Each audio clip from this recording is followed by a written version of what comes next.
So Hamish, tell me about the 3 varieties that you've got available at the Variety Showcase today. Yeah, we've got 3 varieties. The most advanced one is Rocket Apple, that's been out for 3 years in the marketplace. It's the first miniature apple that's really been shown in Australia.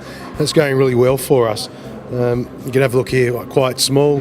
It's a really compact apple.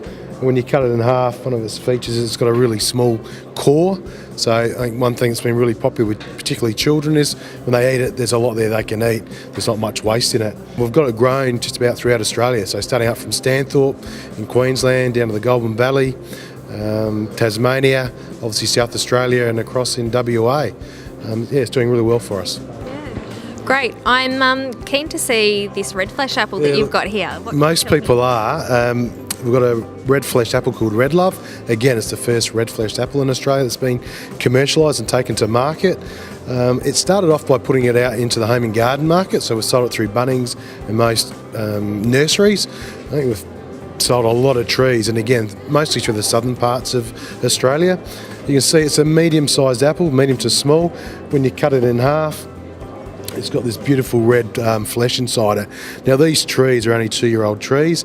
The redness gets enhanced as the trees mature, so when we see a 4-year-old tree, we'd expect to see this redness a lot darker and consistent. We had 5 bins this year that we've taken to market, and that was sold predominantly through the restaurant chains, and they've been overwhelmed, one with the cooking quality of it. And what they've found is when you actually cook it, the redness gets intensified and comes across really well, and it doesn't become like a mushy pulp. Like, it holds its crunch when it's cooked, which is another great characteristic to it. And even restaurants and wineries have shown a lot of interest in it.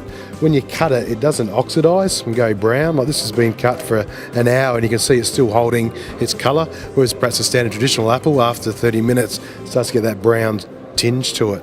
And its other unique feature is you can make it into juice, and I guess like most apples you can make it into juice, whereas this one you make it into juice and it will hold its redness, so this beautiful red coloured juice. And early trials have shown it's got antioxidant levels, perhaps 15 or 20 times higher than a standard white fleshed apple. So there's a lot to like about this apple, and we're really excited about it. So again, we've got it grown just about in every part of Australia, and look to get more out there over the coming years. And then lucky last, my apple is an apple that's been bred in Australia, out of Victoria. We've again got it grown throughout most of Australia. Its unique benefits are it's an early maturing apple, probably comparable to Gala, but eats really well. It's a nice, sweet, crunchy apple. It's got a block red colour, stores well, and it's easy agronomically for growers to manage. Hopefully only 2 picks, so maybe the first pick will get 70%, 80% off, and then through perhaps for a second pick just to clean up, all going well. But agronomically, very easy to manage. Yields really well in the orchard, and again, we're really excited about it. I think it's going to be a really good apple that comes in early into the supermarkets, fruit and veg stores, and pushes through. If you're interested in learning more about the varieties available from Lenswood apples, visit lenswoodcoop.com.